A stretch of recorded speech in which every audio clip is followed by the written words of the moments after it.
Rhode Island and World War II. Some of the history here is pretty secret, most is well known, and all of it is super interesting, to me at least. For example, the Battle of Point Judith just off the coast here was the last naval battle of World War II, with a German U-boat being destroyed near Block Island. That U-boat and the crew that perished in it are still there at the bottom of the ocean, and the abandoned Fort Greene is still nearby as a reminder of this location's part in the war. But what about a secret story? One that hasn't really been talked about?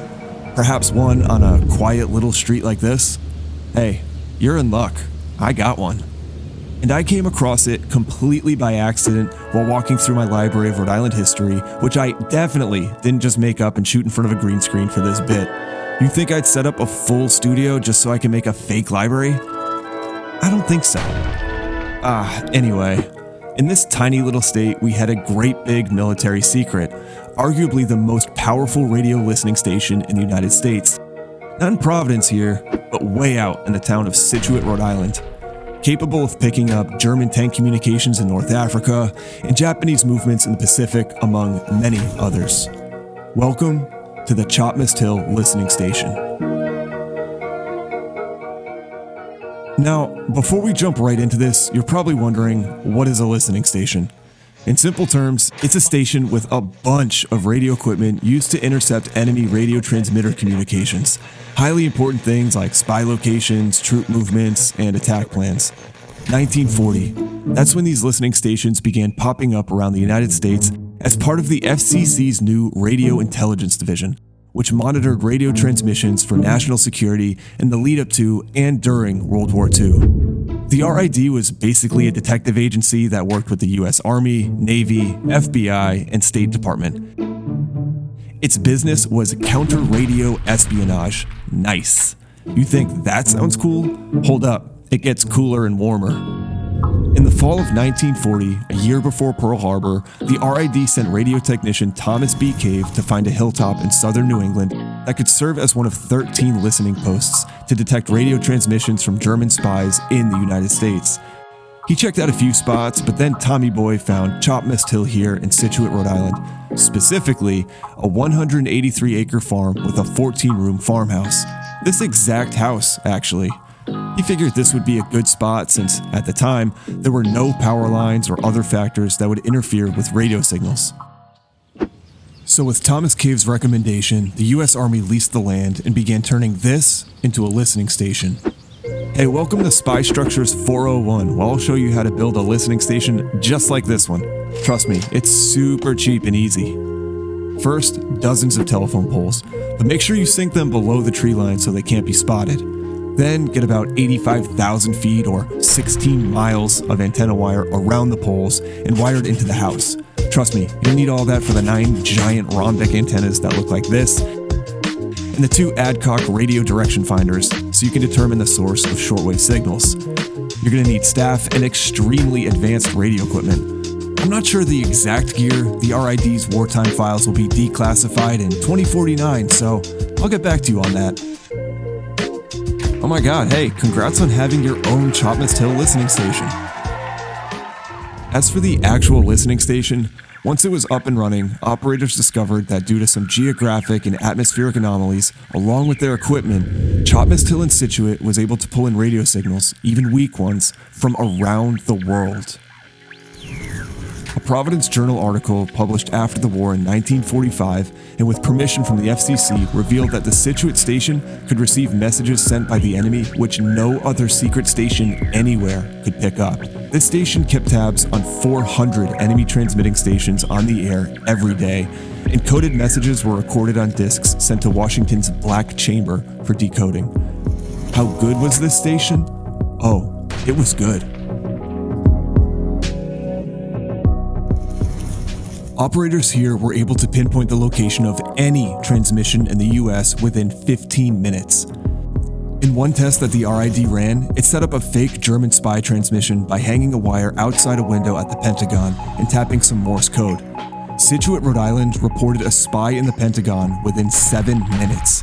Obviously, this place was super top secret, and it's hard to imagine now, but armed guards would patrol this area, which was surrounded by barbed wire fence and floodlights to prevent people from snooping. Reportedly, one of the reasons there was almost no sabotage inside the United States during World War II was that Chopmist Hill was able to pick up and pinpoint the location of every radio transmitter that German agents set up. Patrolling the ether, a very sci-fi term, was what this search through the airwaves was called, as operators constantly located Axis forces at home and abroad. Over and over again, one phrase repeated by Pentagon officials about the endless data that kept coming in was, "We want it from Scituate. We don't want it from any place other than Scituate." This little farmhouse in Rhode Island quickly became legendary in the intelligence community, with some post-war reports going as far as saying that Chopmist Hill won World War II. Okay, I know, that's a bold claim. So how is intelligence gathered at this well-situated station used? Let me tell you some quick stories. Outsmarting the fox. In 1942, Chopmist picked up orders from the German High Command in North Africa to its tanks fighting there. The signals were quickly forwarded by American intelligence to British forces fighting in this area. When General Erwin Rommel, known as the Desert Fox, attempted to surround the British 8th Army at El Alamein, General Bernard Montgomery's troops were waiting for him, having been forewarned by intelligence received from Chopmist Hill. The Battle of El Alamein was a crucial Allied victory and ended the long fight for the Western Desert. Or how about this one? Saving the Queen Mary. The Queen Mary was a ship carrying 14,000 Allied soldiers from Rio de Janeiro to Australia. Unknown to the soldiers, German spies in Brazil had obtained the route of the ship and reported it to German intelligence, leading to the dispatch of German U-boats to destroy the ship. Of all the US listening stations, only one, Chopmist Hill in Scituate, was able to pick up communications from German spies that were reporting the path of the great vessel. The Queen Mary's route was secretly changed and thousands of lives were saved. Okay, how about another one? The Japanese balloon bombs. Over in the Pacific, the Japanese had cooked up something called the Fugo balloon bomb, an unmanned weapon carrying incendiary devices and bombs. The concept and technology behind these is insane, and it was the first weapon to have intercontinental range. About 9,300 balloons were released from Japan and were intended to follow the jet stream to the United States. They emitted a tracking signal which Chopmist Hill was able to pick up. The positions of these balloons was sent to Allied forces, who shot them down over the Pacific. Some of these balloons actually did make it stateside, but that's a story for another time. The list goes on though. German weather reports transmitted on frequencies that did not reach England were detected at Chopmist Hill. Dozens of lost and downed planes during the war had distress signals picked up and located only by the crews in Scituate, Rhode Island. Although Chopmist Hill seems like a miracle location for Allied forces, Thomas Cave, who chose this location, said it was not the receptivity of the location, but the advanced secret radio equipment used there that made Chopmist Hill's place in history. He added, "The reception was remarkably good. It was 99% know-how that created such a success between 1941 and 1945. When the war ended, Chopmist Hill's remarkable reception and transmission abilities led to its being considered as a site for the soon-to-be-constructed United Nations complex. That's right, Scituate, Rhode Island was almost the UN headquarters. The plan was abandoned though when rich boy John Rockefeller Jr. donated funds to purchase a 16-acre site on the East River in New York, which Rhode Island is not a part of.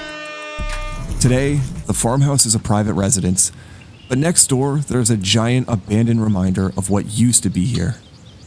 In 1951, the FCC moved the Chopmist Hill Station to Millis, Massachusetts, and Rhode Island used the land here for the state's civil defense headquarters. A lonely, overgrown tower is all that remains here, with all signals quiet.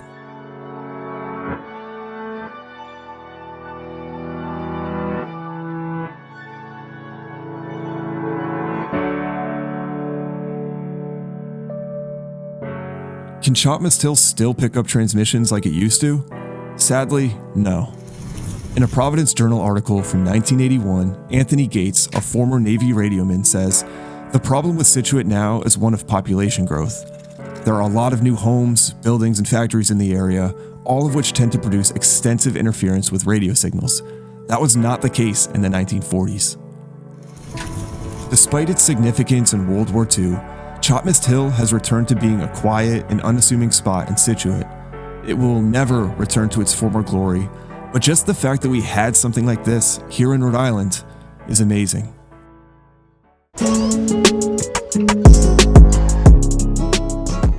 more interesting Rhode Island icons like this and learn about their history, you can check out the rest of my Abandoned from Above series on my YouTube channel right now.